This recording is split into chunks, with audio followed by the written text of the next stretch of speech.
जैन धर्म के 10 ऐसे सिद्धांत, 10 ऐसे सरल नियम जो यदि पूरी दुनिया अपना ले तो धरती ही स्वर्ग बन जाए। नंबर 1, कर्मवाद। जैन धर्म ईश्वरवाद नहीं बल्कि कर्मवाद सिखाता है, यानी कि ये दुनिया भगवान नहीं बल्कि कर्म चला रहे हैं। जो होता है वो सब कर्मों का ही नतीजा है। यदि व्यक्ति कर्मवाद को समझने लगता है तो हर एक कार्य करने से पहले वो सोचेगा कि मैं जो कार्य करने जा रहा हूँ वो अच्छा कार्य है या बुरा कार्य, क्योंकि अच्छे कार्य से अच्छे कर्मों का बंध होगा, बुरे कार्य करने से बुरे कर्मों का बंध होगा। इसीलिए व्यक्ति यदि कर्मवाद को अपना ले तो वो हर बार अच्छा कार्य करने की ही कोशिश करेगा।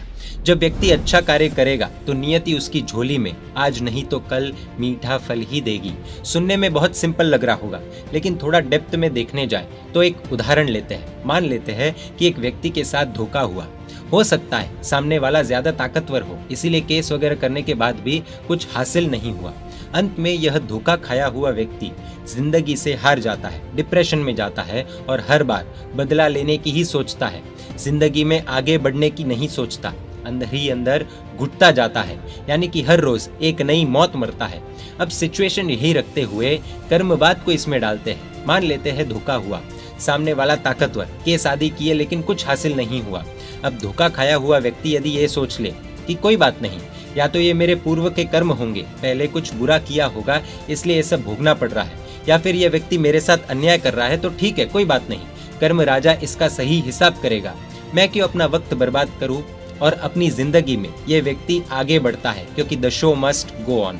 इसीलिए कर्मवाद के कारण व्यक्ति एक चीज को लेकर जिंदगी भर रोएगा नहीं, अपना काम करता जाएगा, बदले की भावना रखेगा नहीं। इससे लॉन्ग टर्म में क्राइम में बहुत बड़ी गिरावट होने की संभावना हो सकती है। नंबर 2, क्षमा। जैन धर्म में हमें धर्मगुरु ये बताते हैं कि जो क्षमा मांगता है वो वीर है, लेकिन जो क्षमा कर देता है वो महावीर है। इतना ही नहीं, पर्युषण के 8वें दिन यानी संवत्सरी के दिन सभी जैन समस्त जीवों से क्षमा मांगते हैं, और ये सामान्य क्षमा नहीं बल्कि मन, वचन और काया से क्षमा मांगते हैं। सरल भाषा में कहे तो एक जैनी ये कहकर क्षमा मांगता है कि हो सकता है मैंने मन से कुछ बुरा सोचा हो, वचन से यानी बुरा कुछ कह दिया हो, और काया से यानी शारीरिक रूप से कुछ बुरा कर दिया हो, जैसे कि किसी पर हाथ उठा दिया हो। कुल मिलाकर मन, वचन और काया से किए गए पापों की क्षमा। इससे दुनिया को क्या फायदा मिल सकता है। मान लेते हैं कि दो व्यक्तियों के बीच अच्छा रिश्ता था, एक बात को लेकर बहुत बड़ा झगड़ा हो गया। झगड़े के बाद दोनों ने एक दूसरे से बात करनी बंद कर दी।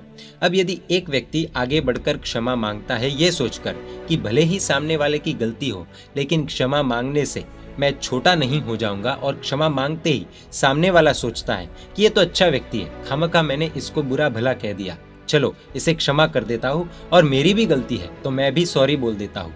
अनेक झगड़े सुलझ जाएंगे। झगड़े जब सुलझते हैं तो दुश्मन का नहीं बल्कि दुश्मनी का अंत होता है। दुश्मन का अंत होने से अच्छा है दुश्मनी का अंत होना। सोचिए, जिंदगी में कोई दुश्मनी ना हो तो जिंदगी कितनी अच्छी हो सकती है। ऐसी जिंदगी को हम स्वर्ग नहीं कहेंगे तो क्या कहेंगे। इससे पूरी दुनिया में शांति स्थापित होगी। पॉइंट नंबर 3, अपरिग्रह।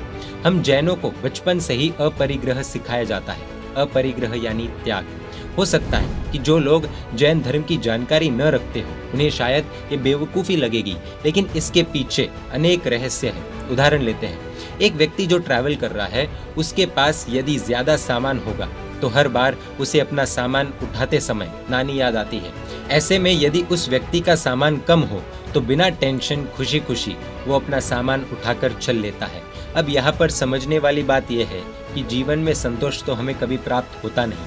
10 रुपए वाला 100 रुपए कमाना चाहता है, 100 वाला 1000, 1000 वाला लाख, लाख वाला करोड़, और करोड़ वाला उससे भी ऊपर। और ये गणित कभी भी रुकने का नाम नहीं लेता। अपरिग्रह से दुनिया को क्या फायदा हो सकता है।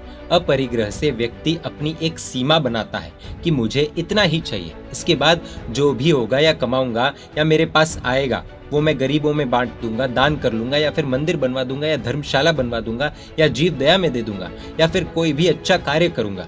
इससे सबसे बड़ा फायदा प्रकृति को होता है, क्योंकि व्यक्ति की लग्जरी पर लिमिट लगती है, जिससे सीधा सीधा फायदा प्रकृति को, और प्रकृति को फायदा यानी हम सभी का फायदा। पॉइंट नंबर 4, तपस्या।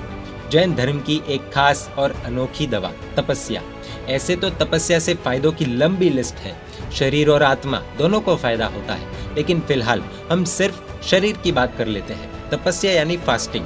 साइंस भी मान चुका है कि तपस्या से इम्यूनिटी बढ़ती है। विज्ञान तो बहुत देरी के बाद जागा है। खैर, तपस्या से फायदा ये होता है कि व्यक्ति की जुबान पर एक बहुत बड़ा कंट्रोल आता है और क्या खाना क्या नहीं खाना। और तो और जब व्यक्ति फास्टिंग शुरू करता है तब उसे भोजन की सच्ची कीमत समझ आती है। अब तपस्या से दुनिया को क्या फायदा? आज हम सब देख ही रहे हैं कि बड़ी बड़ी शादियों में, फंक्शंस में कितना खाना वेस्ट होता है। हम जैनों को तो विशेष कहा जाता है कि खाना झूठा नहीं छोड़ना चाहिए। यहाँ तक कि कई बार भोजन करने के बाद थाली जहाँ रखने जाते हैं वहां पर 2 व्यक्ति खड़े रहते हैं यह चेक करने के लिए कि कहीं कोई व्यक्ति भोजन को झूठा तो नहीं छोड़ रहा है ना। तपस्या से शरीर में एक अलग ऊर्जा भी पैदा होती है। फिटनेस के मामले में भी तपस्या सबसे बेस्ट डाइट है। यहाँ पर तपस्या यानी ये नहीं कि आज कुछ नहीं खाया तो कल 2 दिन का एक साथ खा लो। यहाँ पर तपस्या यानी विवेक, भोजन के प्रति भी विवेक कि मुझे इतनी ही आइटम खानी, इतना ही खाना, इतनी बार ही खाना। तपस्या के कारण शरीर को बिगाड़ने वाले खराब भोजन से भी व्यक्ति दूर रहता है। तपस्या के इस विषय को फिर कभी डिटेल में जरूर देखेंगे, लेकिन दुनिया यदि इस सिद्धांत को अपना ले तो बहुत कुछ बदल सकता है। नंबर 5, धार्मिक अनुष्ठान। धार्मिक अनुष्ठान यानी जैनों का एडवेंचर। हमारे मंदिरों में, उपाश्रय में यानी जहाँ साधु साध्वी जी भगवंत रुकते हैं, जैन भवनों में कुछ ना कुछ धार्मिक कार्य होते ही रहते हैं। ये धार्मिक कार्य रेगुलर बिजनेस या घरेलू काम से अलग और यूनिक होते हैं। उदाहरण के लिए एग्जीबिशन हो गया, ड्रामा हो गया, युवाओं के लिए शिविर रखी जाती है। इसी के साथ तीर्थ यात्रा करवाते हैं। पैदल एक तीर्थ से दूसरे तीर्थ की यात्रा भी करवाते हैं, जिसे हमारी भाषा में चरित पालित संघ कहा जाता है। ये सिद्धांत दुनिया इतनी आसानी से अपना ले ऐसा सोचना गलती होगी, क्योंकि ये धर्म से जुड़ी चीजें हैं। लेकिन हम यहाँ पर इसके फायदे देखते हैं। धार्मिक कार्यक्रमों के कारण हम आपस में मिलते हैं। हम सिर्फ हमारे परिवार, दोस्तों या रिश्तेदारों तक सीमित नहीं रहते। ये बाउंड्री के बाहर अनेक लोगों से परिचय बढ़ता है, सोशलाइजेशन बढ़ता है। इसका एक फायदा यह है कि व्यक्ति को अपनी रूटीन वाली लाइफ से ब्रेक मिलता है। ये कार्यक्रमों में बिजनेस का कोई लेना देना होता नहीं, तो सब मन की शांति के लिए इसमें भाग लेते हैं, पुण्य कमाने के लिए इसमें भाग लेते हैं। ऐसे में व्यक्ति यदि पर्सनल लाइफ में थोड़ा बहुत यदि दुखी भी हो तो ऐसे कार्यक्रमों में जुड़कर वो दुख भूल जाता है। सबसे बड़ी चीज, अकेलापन दूर होता है। और यदि व्यक्ति ऐसे धार्मिक कार्यक्रमों में जुड़ता रहता है तो उसके जीवन में डिप्रेशन नाम की चीज का कोई अस्तित्व ही नहीं रहता। In short, good deeds with mental happiness. Number 6, धर्म गुरु यानी दीक्षा। जैन धर्म अनुसार 2 प्रकार के धर्म हैं, गृहस्थ धर्म और दीक्षा धर्म। जैन परिवारों में जब एक आत्मा जन्म लेती है तो उसके पास ये 2 चॉइसेस होती है। जैन धर्म के सच्चे माता पिता की पहली कोशिश तो यही होती है कि उस बच्चे में अच्छे संस्कार डाले जाए, और यदि वो दीक्षा लेना चाहे तो खुशी खुशी परमिशन देते हैं। यदि वो दीक्षा न ले तो गृहस्थ धर्म का ऑप्शन रहता ही है। दीक्षा क्यों लेते हैं वो हम जैन मीडिया के माध्यम से फिर कभी डिटेल में जरूर देखेंगे। उसके पीछे एक बहुत बड़ा कारण होता है। शॉर्ट में इतना समझ सकते हैं कि दुनिया में हो रहे पापों से दूर रहने के लिए 5 महाव्रत लेते हैं। अहिंसा, सत्य, अचौर्य, अपरिग्रह, ब्रह्मचर्य। अहिंसा यानी हिंसा नहीं करना, सत्य यानी झूठ नहीं बोलना, अचौर्य यानी चोरी नहीं करना, अपरिग्रह यानी खुद का कुछ नहीं, पैसा नहीं, घर नहीं, जमीन जायदाद नहीं, खुद के दीक्षा जीवन के लिए न के बराबर सामग्री उनके पास होती है। और ब्रह्मचर्य का अर्थ है विजातीय का, यानी ऑपोजिट जेंडर का स्पर्श न होने देना, विजातीय को स्पर्श तक नहीं करना। ये 5 महाव्रत लेते ही आत्मा धीरे धीरे पवित्रता की ओर बढ़ने लगते हैं, जिन्हें हम महात्मा या साधु साध्वी जी भगवंत कहते हैं। और ऐसे महात्मा जब धर्म का उपदेश देते हैं तो सब उनकी बातों से सहमत होते हैं। धीरे धीरे उनके उपदेशों से, उनके प्रवचन से लोगों में बदलाव आते हैं, समाज सुधरता है, जो डायरेक्टली या इनडायरेक्टली क्राइम को, एडिक्शंस को कम करने में विशेष मदद करते हैं। यदि धर्म अच्छा होगा और धर्म गुरु अच्छे होंगे तो धर्म गुरु लोगों को अच्छाई के रास्ते पर ले जाते हैं, जिससे पूरे विश्व का कल्याण होता है। उनकी गाइडेंस से पूरा विश्व अच्छी दिशा में जाने का प्रयास करता है। विपरीत परिस्थिति सोचते हैं, यदि धर्म गुरु नहीं होंगे तो जिस तरह सूरज के बिना अंधकार छा जाता है, उसी तरह धर्म गुरु के बिना धर्म यानी सही क्या और गलत क्या ये बताने वाला कोई नहीं होगा, तो पूरी दुनिया अंधकार की तरफ जाएगी और परिणाम हम सब सोच सकते हैं। 7th पॉइंट, साधर्मिक भक्ति। हमारे जैन धर्म में साधर्मिक का अर्थ होता है अन्य जैन भाई या बहन, यानी कि उदाहरण के लिए 2 व्यक्ति हैं, दोनों जैन हैं, लेकिन दोनों का एक दूसरे से कोई खून का रिश्ता नहीं है, लेकिन जैन होने के नाते वो एक दूसरे के साधर्मिक हुए। अब हमारे धर्म में ऐसा कहा जाता है कि एक जैन यदि दुखी हो, यानी अगर एक साधर्मिक दुखी हो, तो दूसरे साधर्मिक को उसकी भक्ति करनी चाहिए, यानी उसकी मदद करनी चाहिए। अब यहाँ पर मदद करने के बजाय भक्ति शब्द का प्रयोग किया जाता है, जिसका अर्थ ये होता है कि अगर उसकी मदद भी करे तो वो मदद नहीं बल्कि भक्ति कही जाएगी। अब इसका फायदा ये होता है कि देने वाले को ऐसा लगता है कि वो किसी उत्तम आत्मा की भक्ति कर रहा है, सेवा कर रहा है। परिणाम स्वरूप दोनों के बीच समानता बनी रहती है। अब ऐसा नहीं है कि जैन धर्म में ऐसा कहा गया हो कि बाकियों की मदद मत करो, वो भी अलग से बताया गया है, लेकिन इस विषय को यहाँ पर बताने का कारण यह है कि इस साधर्मिक भक्ति से अनेक फायदे हैं। साधर्मिक भक्ति से एकता बनी रहती है, एक दूसरे के प्रति प्रेम भाव बढ़ते हैं। अनेक लोग इसी इंतजार में रहते हैं कि कब मैं किसी साधर्मिक की भक्ति कर पाऊँ। एक और बात, ये सब चीजें गुप्त रूप से होती है, जिससे किसी का भी सम्मान थोड़ा सा भी कम न हो। दुनिया यदि इस नियम को अपना ले, जैसे यदि हम सब एक दूसरे के साधर्मिक बन जाए, तो हमारी कल्पना से बाहर का परिणाम आ सकता है। आज भी कई लोग एक दूसरे की मदद करते हैं, लेकिन यहाँ पर हम मदद की नहीं बल्कि भक्ति की बात कर रहे हैं। किसी की मदद करना या किसी की भक्ति करना, ये दो अलग चीजें हैं। सामने वाले को दीन समझना, गरीब समझना, कमजोर समझना और उसकी मदद करना, वो हो गई मदद। लेकिन सामने वाला दीन हो, गरीब हो, कमजोर हो, बावजूद उसको खुद से ऊपर मानना, खुद से उत्तम मानना और फिर उनकी मदद करना, तो वो मदद नहीं बल्कि भक्ति कही जाएगी। कुल मिलाकर दूसरों को खुद से उत्तम समझना, खुद से ऊपर समझना, ये भावना पूरे विश्व में लोग अपना ले तो धरती स्वर्ग बन जाएगी। 8th पॉइंट, परमात्मा भक्ति। परमात्मा भक्ति यानी भगवान की पूजा, सेवा, भक्ति आदि। यहाँ पर हम विशेष भक्ति पर जोर देंगे। विश्व में हम देखते ही है, कई चीजों में लोग शॉर्टकट लेना पसंद करते हैं। परमात्मा से जुड़ने में ऐसे तो अनेक रास्ते हैं, लेकिन जैन धर्म में परमात्मा से जुड़ने के लिए सबसे सरल, सबसे आसान, सबसे बिना मेहनत का कोई ऑप्शन हो तो वो है परमात्मा भक्ति। आज अनेक जैन तीर्थों में, जैन मंदिरों में, जैन कार्यक्रमों में परमात्मा के लिए लिखे गए प्राचीन गीतों द्वारा भक्ति की जाती है। सिर्फ प्राचीन ही नहीं, अब तो अनेक नए गीत भी बनने शुरू हो गए हैं। संगीत के साधकों का संगीत के माध्यम से लोगों को परमात्मा से जोड़ने का प्रयास हमेशा ही चलता रहता है। अब इससे फायदा क्या? सबसे बड़ा ये फायदा है कि जब हम मंदिर में परमात्मा के सामने भक्ति करते हैं तो कम से कम उतने समय के लिए दुनिया की अनेक झंझटों को भूल जाते हैं। भक्ति के द्वारा एहसास होता है कि परमात्मा हमारे मालिक है, अहंकार दूर होता है, नम्रता भाव व्यक्ति के अंदर जागते हैं। कहते हैं ना, music can heal the wounds which even medicines can not touch. और उसी म्यूजिक में यदि परमात्मा हो तो सोने पे सुहागा।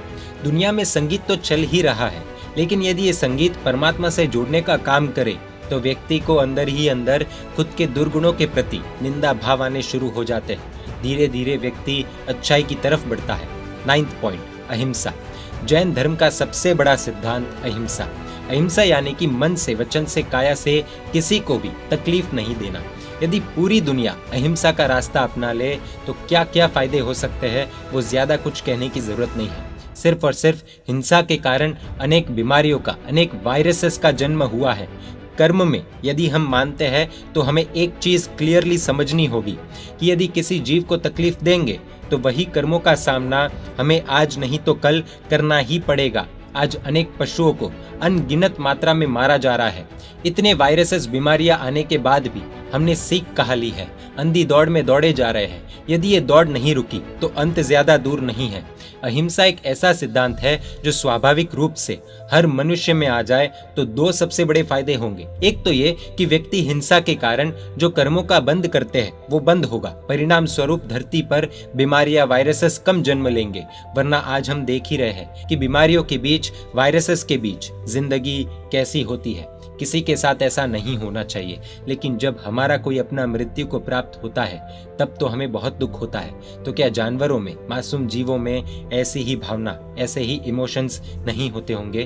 उनके बीच का यदि कोई कट जाए, किसी की थाली का भोजन बन जाए तो उन्हें कितना दुख होता होगा।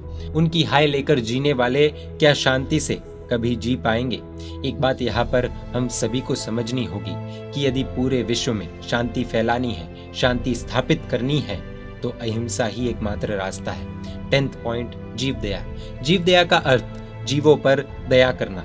जैन धर्म में सिर्फ अहिंसा के संस्कार दिए जाते हैं ऐसा नहीं है। अहिंसा के साथ साथ जीवों पर दया करने के संस्कार भी दिए जाते हैं। यहाँ पर सेलेक्टिव जीव दया नहीं है कि एक जानवर जो अच्छा लगता है उसके अलावा यदि कोई अन्य पशु बेवजह मारा जाए तो दुख नहीं होता।